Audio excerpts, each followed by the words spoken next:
1 Coríntios capítulo 15, versículo 51, o final desse capítulo é um texto de alegria, um texto de euforia, um texto de júbilo, né?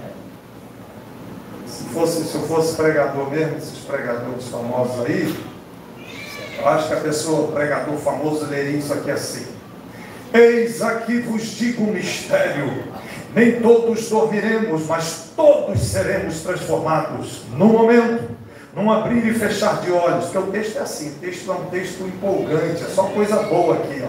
No momento, num abrir e fechar de olhos, ao som da última trombeta, porque a trombeta soará, e os mortos serão ressuscitados incorruptíveis, e nós seremos transformados, porque é necessário que isso que é corruptível se revista da incorruptibilidade, e isto que é mortal se revista da imortalidade, e quando isto que é corruptível se revestir da incorruptibilidade, isto que é mortal se revestir da imortalidade, então cumprir-se a palavra que está escrita: tragada foi a morte na vitória. Onde está a morte, a tua vitória? Onde está a morte, o teu aguilhão? O aguilhão da morte é o pecado, e a força do pecado é a lei. Mas graças a Deus que nos dá a vitória por nosso Senhor Jesus Cristo. E o povo, aleluia. Quando era mais novo eu pregava assim, era uma alegria. Girava no girar. Eita! Coisa boa, né? Só que eu estou fazendo assim porque o texto é eufórico. Só que eu quero firmar a euforia do texto para mostrar a vocês que não termina com essa euforia. Não termina só com essa: oh, tragada foi a morte, vão ser arrebatados, é vitória, graças a Deus que nos dá vitória, aleluia! Faltou o teclado entrar.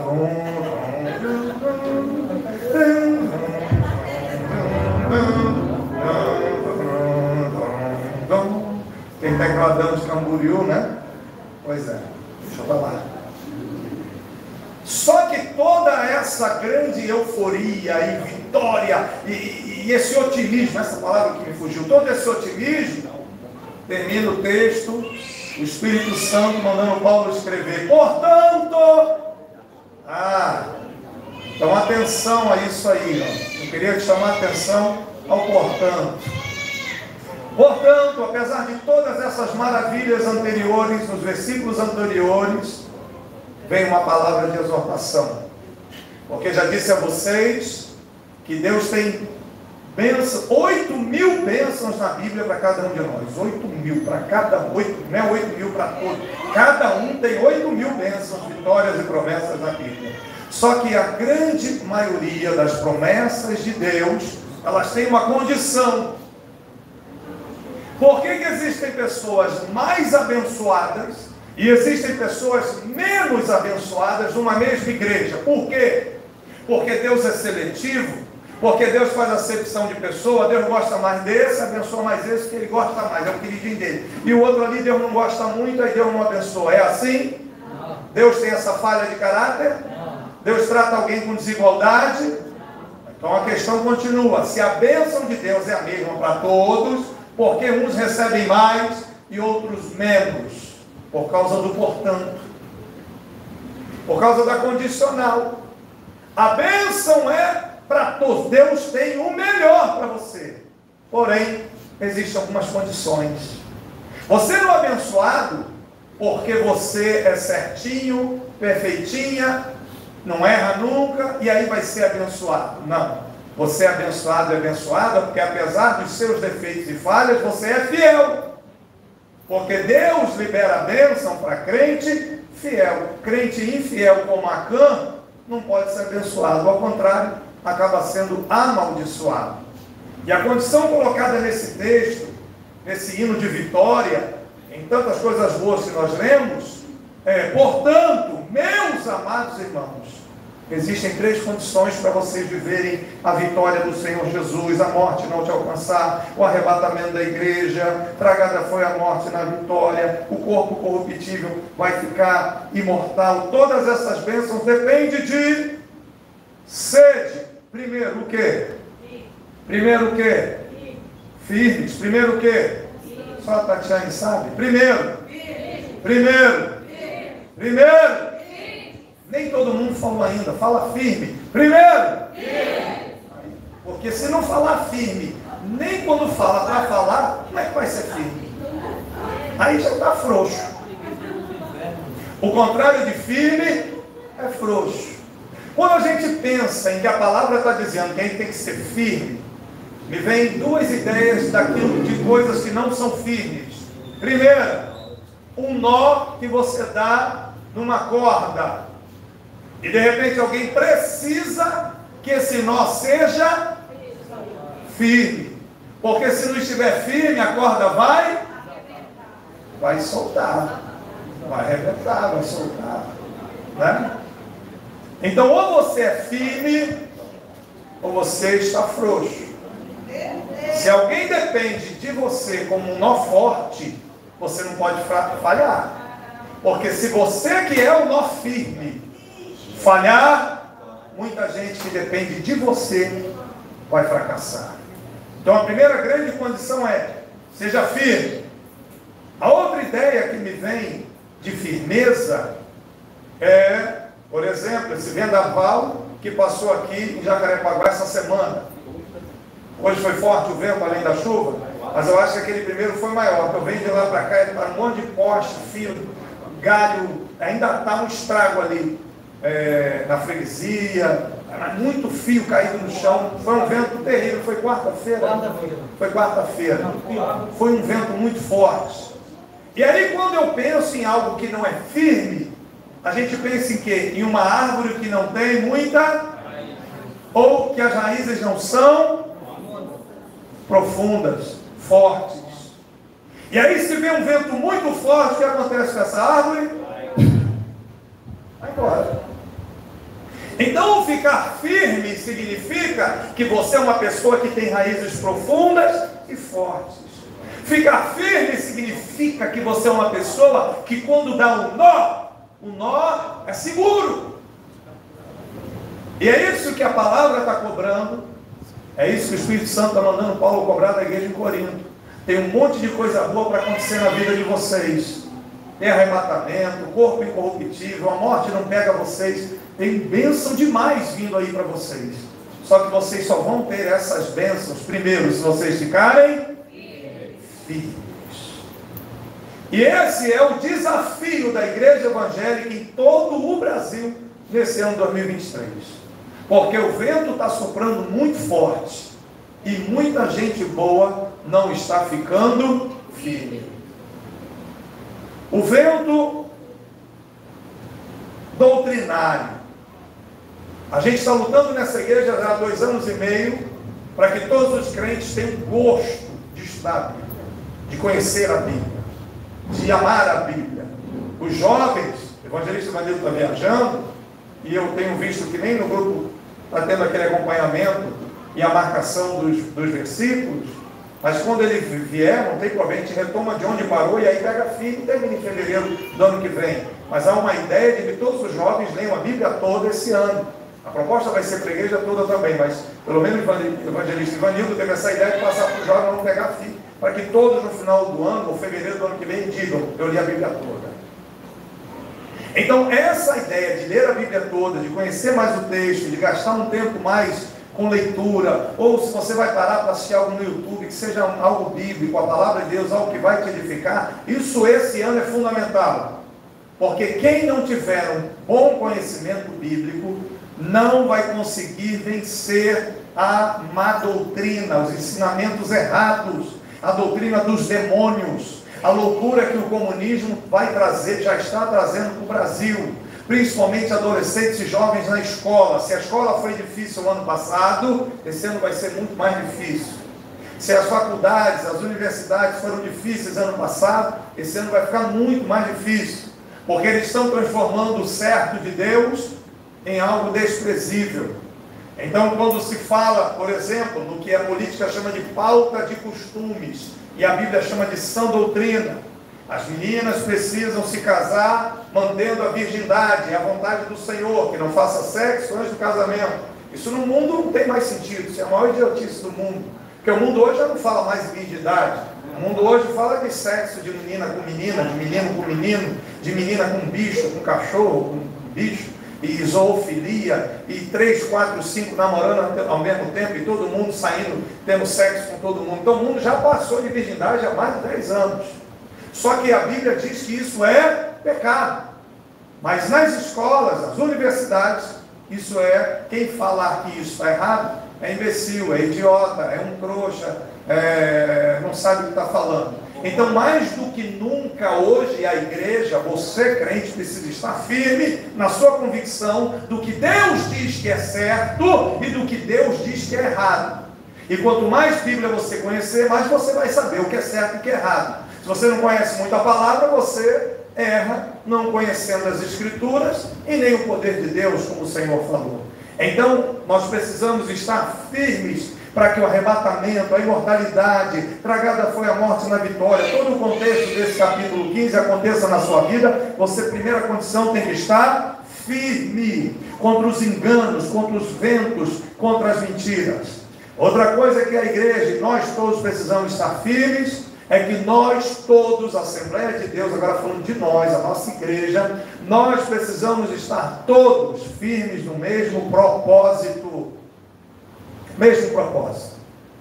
A nossa luta no ministério, nós 8, é fazer de tudo para a gente pensar igual, nos propósitos. Cada um tem seu emprego, cada um tem sua vida, cada um tem seu corre, cada um tem sua esposa, cada um tem seus filhos, cada um tem seus problemas, a gente vai se ajudando, mas quando o assunto é a Assembleia de Deus falando de águas vivas, a gente tem que pensar igual. Tem que ganhar e cuidar. Ganhar e cuidar. E cada um cuidar daquilo que lhe foi entregue e que você aceitou porque quis. Seja o Nilson na congregação, seja o Gerson com os homens, seja o Antônio na ordem do templo, seja a EBD, seja os novos da fé, seja o evangelismo da igreja, seja os jovens, cada um cuidar com muita força e disposição daquilo que abraçou. Porque se isso não acontecer, a gente não vai alcançar o mesmo propósito, que é ter uma igreja cheia de crentes e firmes. E não só um clube social que fica girando em torno de si mesmo, mas uma igreja aberta para que muita gente possa entrar, muita gente possa se converter. O trabalho do departamento infantil, que muita gente nessa igreja não conhece, é um trabalho muito terrível, difícil de lidar. Vocês não têm noção das coisas que acontecem com as crianças naquela salinha. Só conversando com a líder, antes a irmã Gabriela Nayana, agora a irmã Beth, as coisas que as crianças trazem, as coisas que as crianças falam, tem coisas às vezes assim que, meu Deus do céu, que coisa absurda, assustador é o termo. Então é fundamental que tanto a irmã Beth Viana e a Ana Cléia estejam firmes no cuidado, para que essas crianças sejam reensinadas aqui na igreja sobre como viver de acordo com a palavra de Deus, porque o mundo está muito contra, o mundo está muito doido, o mundo está muito em cima, aquilo que você sabe que é errado, você começa a já não achar muito errado, mas é errado. Você não pode chamar de amor o que Deus diz que é pecado. E essa ideia do amor, da inclusão, é o que está dominando a cabeça do mundo. Você não pode julgar, só porque o menino é gay, você vai julgar o menino. Não, não sou eu que julgo, quem julga é a palavra. No texto da ceia, 1 Coríntios capítulo 11, o texto é claro em dizer que se nós julgarmos a nós mesmos, nós seremos condenados com o mundo. Mas se nós formos julgados pela palavra, nós seremos salvos. Então existe um certo e um errado de acordo com a vontade de Deus. E esse certo e errado está escrito aonde? Está escrito aonde? Está na Bíblia. Está escrito aonde? Está escrito aonde? Está escrito aonde? Para ter as bênçãos de 1 Coríntios 15, primeiro, o crente tem que ficar firme. Firme no ensino, na convicção, na leitura, no estudo, no culto de quarta, na palavra, no culto de sexta, buscando as bênçãos, na escola dominical. Você tem que, domingo à noite, na palavra de pregação, tem que estar firme. Esse é o momento de ficar, não é o momento de ficar frouxo. O nó não pode afrouxar e a raiz tem que ser profunda, senão você não vai aguentar. Tem que estar firme na questão da opinião de Deus, do propósito. E por último, você tem que estar firme quando vierem os problemas da vida. Hoje foi uma chuvarada de novo sem fim, os céus estavam fechados, muita chuva.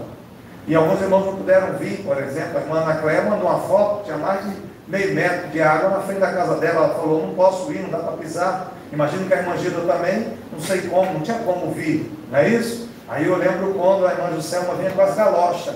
Cadê as galochas? Vem e dá as galochas para a irmã Gilda.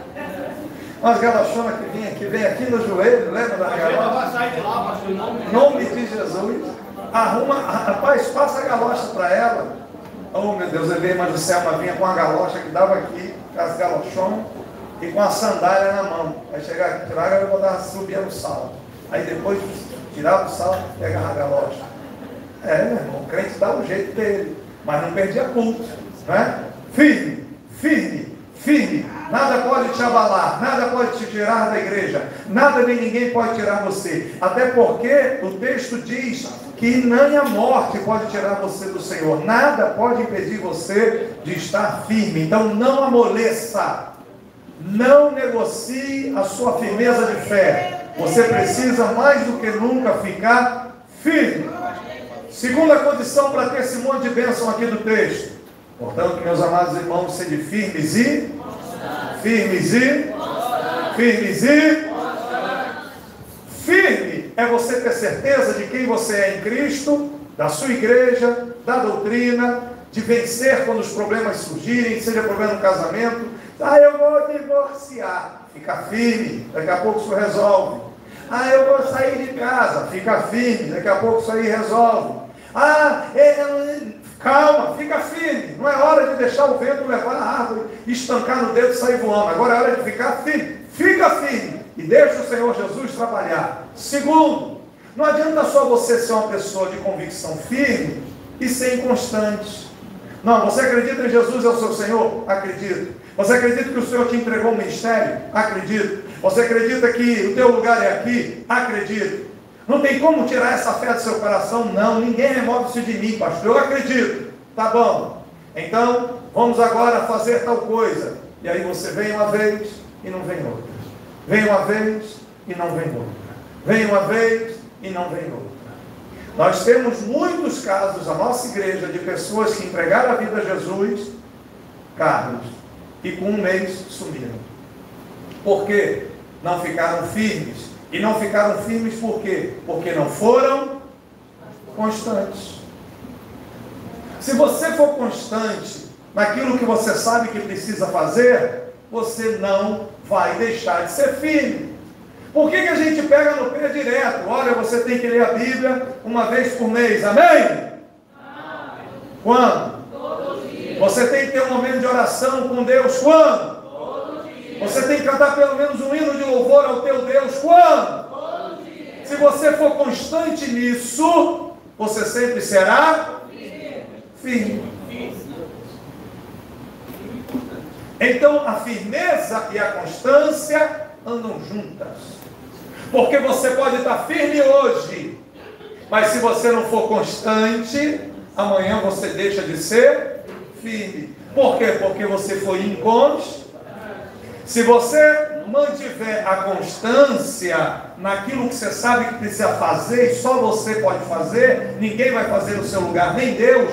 Se você mantiver a constância naquilo que você precisa fazer, você sempre ficará firme. Então a firmeza te dá a base para você manter a constância. Mas é mantendo a constância que faz você permanecer firme. E quando a firmeza e a constância, você é fiel nisso, na sua firmeza e na constância, aí acontece a terceira situação. Você será sempre muito abundante. Abundância é além, é sobejar, é fazer a mais do que deveria fazer. Então, para ter essas bênçãos espirituais, você tem que ser firme, você tem que ser constante. E sempre, diz o texto, fazer a mais do que precisa fazer. Abundante é fazer a mais. Não é fazer só isso. É fazer mais. É ter gosto de fazer algo a mais. Primeiro, para o teu Senhor, para Jesus. Segundo, o seu marido, a sua esposa, os seus filhos, sua família, sua casa. Fazer algo a mais.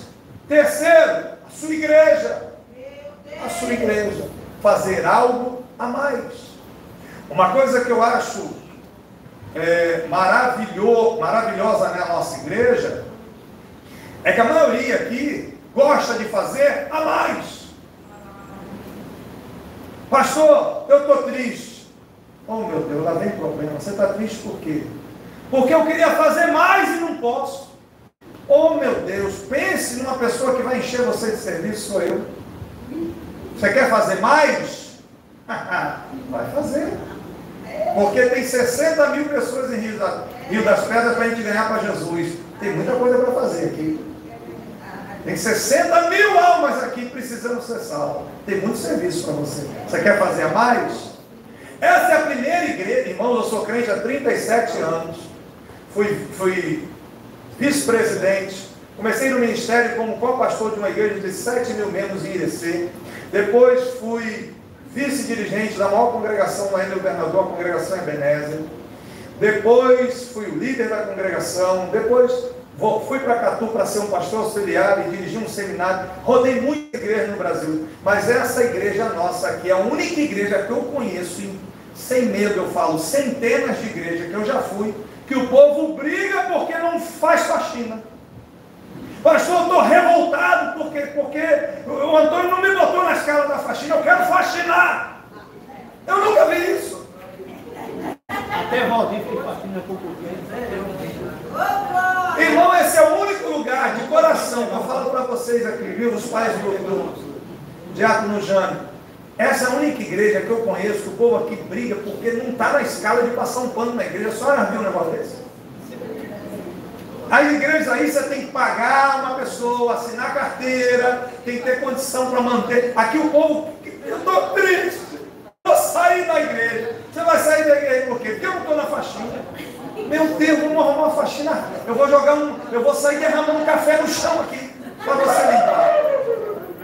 Eu vou arrumar um farelo para jogar na terra, vou encher a mão de terra e vou sair espalhando.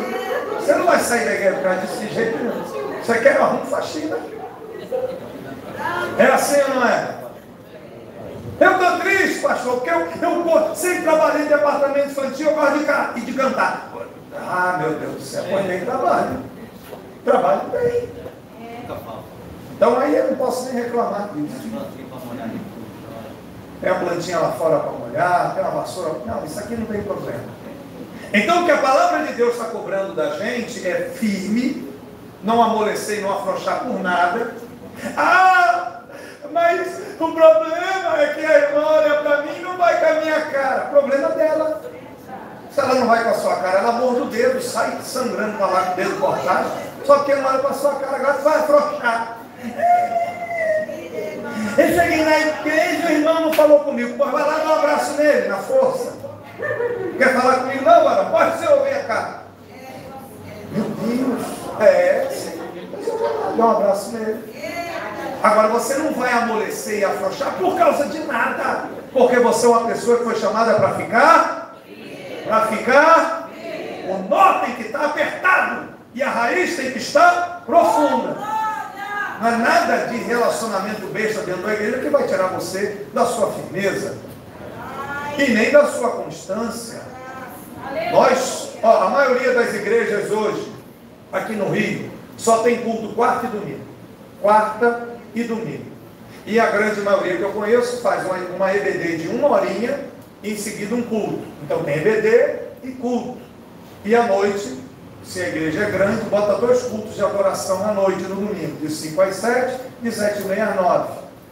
Mas nós temos quarta, nós temos sexta, temos uma consagração no sábado de manhã e temos uma EBD de 2 horas, que eu não vi igreja nenhuma com EBD de 2 horas. Eu não conheço uma igreja que tem uma EBD de 2 horas. E ainda um culto ar livre. Fora a congregação que tem culto segunda, quinta e vai voltar para o domingo de manhã. Uma conversa para outro dia. Então assim, nós estamos dentro disso aqui, buscando essa excelência aqui. Isso aqui é algo excelente. Precisamos estar firmes, precisamos fazer o que tem que ser feito, porque a constância ninguém faz no seu lugar. Ser constante é algo seu. E aí sim, sendo firme e constante, será fácil para você ser abundante. Fazer algo a mais, além.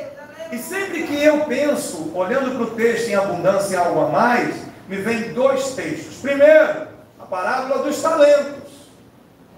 Jesus fala que o homem, o Senhor, chamou um, toma aqui 5 talentos, chamou outro, deu 2, chamou outro, deu 1, uma peça de prata. Você trabalha isso aí que eu vou viajar, quando eu voltar eu quero lucro. O patrão não está pedindo, ele está dando uma ordem. Os caras são funcionários dele, tem que dar lucro. Jesus é muito claro nesse texto em dizer que ele chama o obreiro para dar lucro para ele, senão fica no banco. Aí, você lembra da história, o que tinha 5, agora o que tinha 5 é melhor do que o que recebeu 1? Para Jesus alguém aqui é melhor do que alguém? Não. O que tinha 5 possivelmente tinha mais capacidade, por isso recebeu 5. Quem é maior? O apóstolo Paulo ou o apóstolo Pedro? Nenhum dos dois. Mas quem tinha mais capacidade? Paulo. Quem escreveu mais cartas, mais textos na Bíblia? Paulo escreveu mais do que Pedro.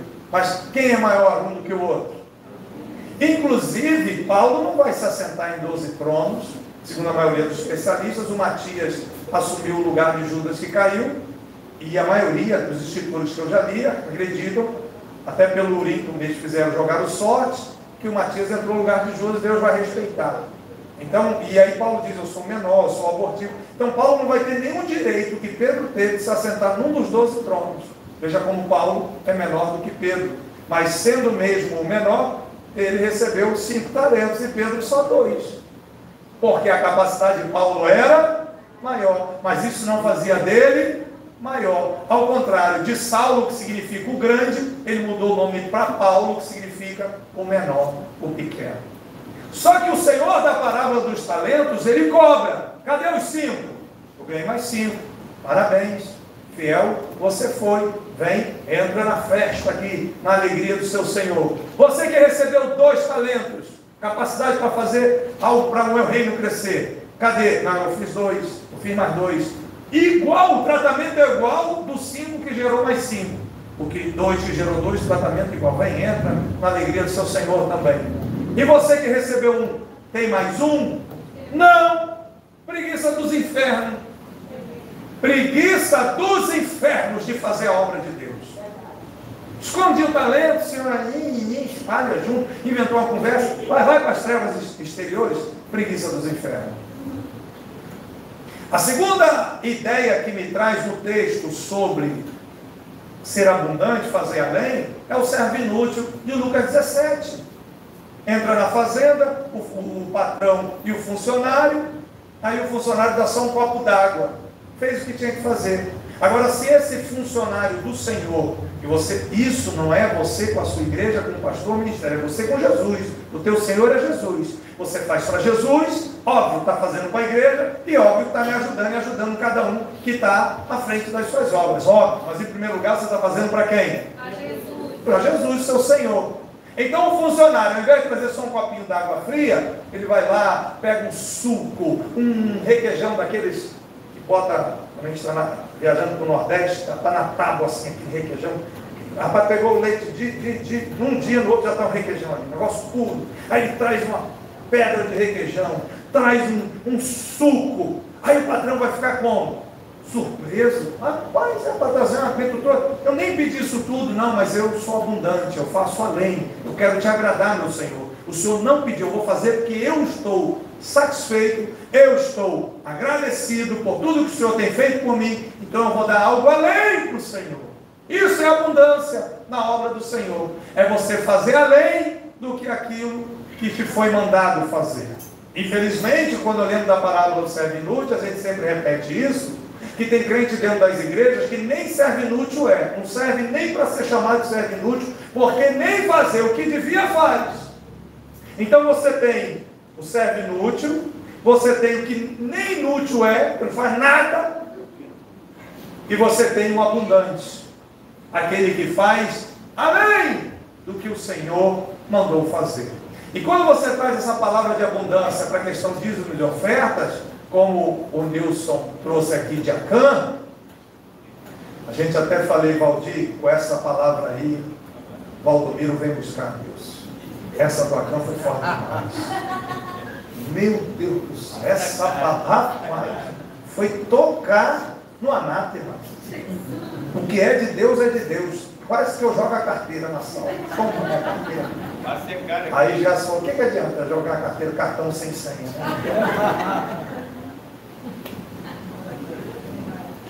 Então, quando fala de dízimo e oferta, também é isso. A grande briga teológica de dízimo nas igrejas, e eu vi uma cantora, eu ia falar o nome, né, que o pessoal está cancelando à toa, eu sou de uma igreja neopentecostal, e na nossa igreja a gente não fala de dízimo, a gente dá o que vem no coração. Não conhece a palavra? Nem pastor nem pastor, não é nada para estar falando aquela besteira, e arrasta um monte de jovens atrás de um pensamento idiota desse. O dízimo no Novo Testamento é o mínimo que o crente faz, é o mínimo. Mateus 23, Jesus diz, olha, os fariseus trazem o dízimo do cominho, da hortelã e não sei o quê, e são injustos, façam o que eles fazem, ou seja, dê dízimo como eles dão, e façam justiça também. Então o próprio Jesus fala sobre isso. Ah, mas o dízimo é da lei. Só que Abraão deu o dízimo a Melquisedeque, Moisés não sonhava nem nascer. Como é que é da lei, se a lei veio de Moisés, e o dízimo aparece antes da lei? Então assim, ser dizimista é o mínimo que você pode fazer. É ser servo inútil. Por isso que a igreja recebe dízimos e ofertas. Então você dá o dízimo e você oferta com alegria. Você está sendo abundante. Não, pastor, eu dou o dízimo. Parabéns, você está protegendo sua vida financeira. O devorador não vai pegar a sua agricultura, os seus animais. Essa era a ideia do Antigo Testamento. O bicho não vai comer o que é seu. Eu não quero ser dizimista. O problema é seu, o dinheiro é seu. Também aqui a gente não obriga ninguém a ser dizimista. Mas quando vem o problema financeiro, entenda, você está sofrendo financeiramente, você quer, você é trouxa, você não dá dízimo, então você vai ter problema financeiro. O devorador vai vir e não tem proteção. Agora, quem é dizimista e ainda tem prazer em dar uma oferta, esse é o que é abundante. Todas as bênçãos de 1 Coríntios 15, elas estão liberadas para a minha vida, para a sua vida. Só que para isso tudo acontecer, você tem que ficar, permanecer e de preferência ser sempre abundante. Por quê? Sabendo que o vosso trabalho não é à toa. É o que a gente diz desde que a gente chegou aqui. Jesus nunca vai dever nada a você. Jesus nunca vai lhe dever favor. É impossível você fazer algo para o Senhor e depois dizer, Jesus me decepcionou, Jesus fracassou comigo. Esse Jesus aí não presta não, porque eu fiz isso, aquilo outro e não tive retorno. Mentira. Jesus nunca vai dever nada a você. Tudo que você fizer para o Senhor, seja passar um pano, uma vassoura, seja ganhar 50 almas para Jesus num ano aqui nessa comunidade, seja o que for, vai ter recompensa, vai ter galardão. Se é para o Senhor que você está fazendo, o Senhor vai te ajudar. Por isso que entre fazer a obra de Deus com abundância, com excelência, e deixar a obra de Deus para fazer um trabalho secular, você tem que tomar uma decisão, né? Bom, eu vou fazer isso aqui porque eu preciso pagar meu boleto e vou deixar essa coisa aqui que me foi dada da obra de Deus para lá. Quando eu terminar isso aqui, eu vou lá. É direito seu. Só que se você inverter essa lógica humana, Deus vai te dar muito mais depois que você renunciou a isso aqui. Você não está fazendo para a igreja, você está fazendo para o Senhor. E nós que somos autônomos, a gente depende disso. Está conversando isso com o Jânio hoje, já saiu ali. Você sempre tem que plantar para poder colher. Você sempre tem que primeiro dar para depois receber. Quem tem um salário estável, é funcionário da Petrobras, ganha 20 mil por mês na carteira, eu não sei. Agora, quem depende de serviço que vai aparecer para poder trabalhar e sustentar a sua casa, inverta a lógica, porque dá certo. Quando você abre a mão, essa mão está vazia para ser cheia. Se você fecha a mão, você fica com o que você tem, mas o novo de Deus também não chega, porque a mão está vazia. É ou não é? Acho que agora o Valdomiro vem. Você abriu a mão para dar, a mão continua aberta, Papai do Céu vai encher a sua mão. Não vou dar não, é meu. É seu, o que é seu, ninguém tira, é seu. Mas também Papai do Céu não vai encher, a mão está fechada. A abundância vem da sua liberalidade. De tempo, mordomia cristã é tempo, é dinheiro e aquilo que você sabe fazer. Quando você investe o que você sabe fazer, quando você investe seus recursos e quando você gasta tempo com Deus, por exemplo, renunciando às vezes, está cansado, mas vem ao culto, Jesus não vai dever a você. Eu estou cansado e não vou para a igreja. Jesus disse, vinde a mim os cansados. Vem para o culto. Entenda o mistério do culto, entenda o mistério da congregação. É impossível você chegar a um culto, realizar um culto a Deus, rever seus irmãos, ouvir a palavra, cantar louvor e voltar para casa como você chegou. É impossível. Jesus nunca vai despedir você com as mãos vazias. Agora você não quis vir para a igreja e ficou em casa, é seu direito. Só que você deixou de receber muita coisa boa que você receberia se você tivesse vindo ao ajuntamento, à congregação. Quer ser abençoado? Quer ter um 2023 de vitória? Deixa eu terminar como eu comecei. Você acredita que esse é o ano da vitória, que esse é o ano da bênção, que você será cabeça e não cauda? Esse ano Deus vai abrir milhares e milhares de portas para você. Os anjos do Senhor estarão ao seu redor, as misericórdias do Senhor te cercarão. Ei, Deus tem algo extraordinário para a tua vida este ano. Esse é o ano da conquista.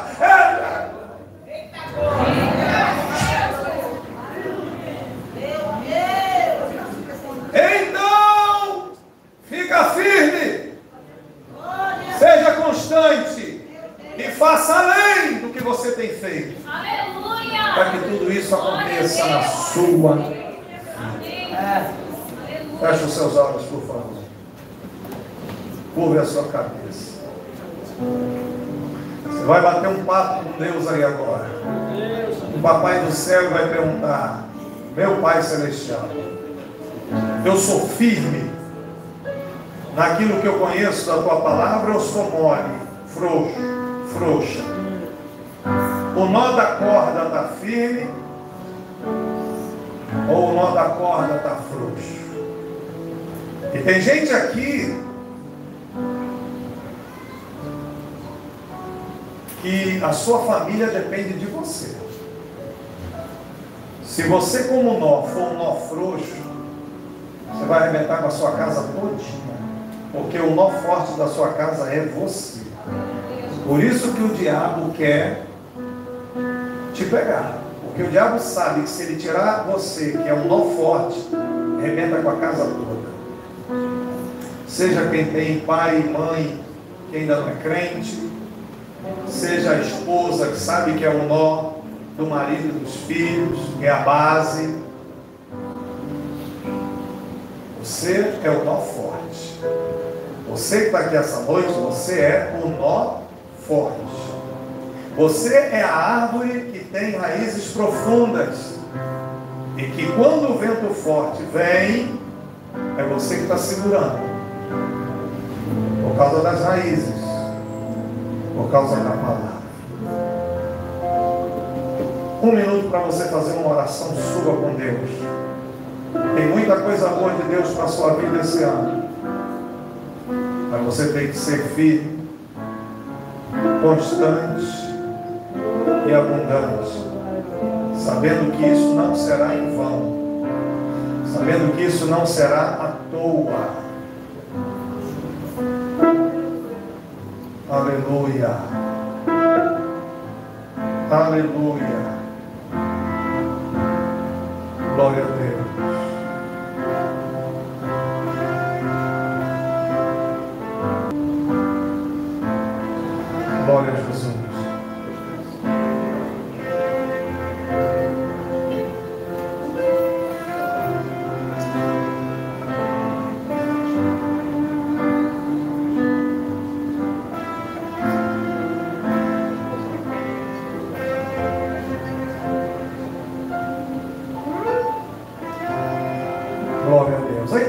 fechados, dos que estão nos visitando essa noite, você ainda não é crente, você ainda não aceitou Jesus como Salvador, você quer entregar a sua vida a Jesus, ou se você que está nos visitando está afastado, afastada, a hora é de ficar firme, não é hora de ficar mais frouxo, longe do Senhor, não. Você quer entregar a sua vida a Jesus, todo mundo está de olho fechado. Você quer entregar a sua vida a Jesus ou voltar para Jesus, e você sabe que esse é o único caminho, levante a mão agora, eu quero orar por você. Quem quer voltar para Jesus, ou quem quer aceitar Jesus pela primeira vez, levante a mão agora. Vem, Maria, chegou o seu dia, glória a Deus. A igreja de pé. Chegou o seu dia. Chegou o seu dia. A alegria do Carlos aqui não tem preço. Minha esposa vai te dar um abraço. Toda aliança com Deus vai abraçar Maria hoje, tá? Tem mais alguém que quer entregar a vida a Jesus? Levanta a mão com fé. Tem mais alguém? Glória a Deus. E aí entrega a vida a Jesus e fica firme, fica constante. E aí vai ter bênção sobrando na sua vida. Maria, coloca a mão no seu coração, fecha os olhos, repete com fé o que eu vou falar nesse microfone. A igreja repete junto, ajudando. E depois nós vamos orar. Mas com a mão no coração, que esse é o momento todo seu, o momento da sua vida, o momento mais importante da sua vida. Diga com fé assim, Maria: Senhor Jesus, eu creio que o Senhor morreu na cruz, derramando todo o sangue que tinha por minha causa, pelos meus pecados, pelas minhas falhas. Mas eu também acredito que o Senhor ressuscitou o terceiro dia e está vivo agora. Por isso eu te peço, perdoa os meus pecados, perdoa as minhas falhas. Eu abro o meu coração e recebo a Jesus Cristo como meu Senhor e como meu Salvador. Amém. Continue com a mão no coração e ele estenda as duas mãos para cá.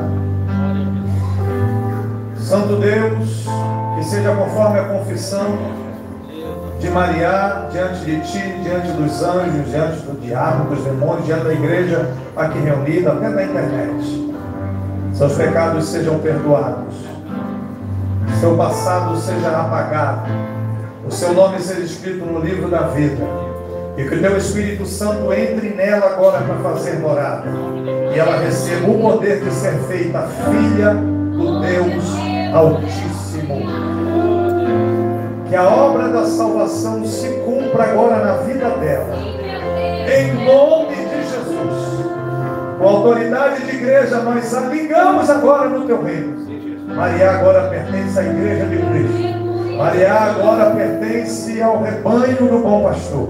Maria agora é filha de Deus, para a glória de Deus Pai. Receba com todo o poder do Evangelho de Jesus Cristo, meu irmão, a salvação da sua alma, completa o perdão dos seus pecados.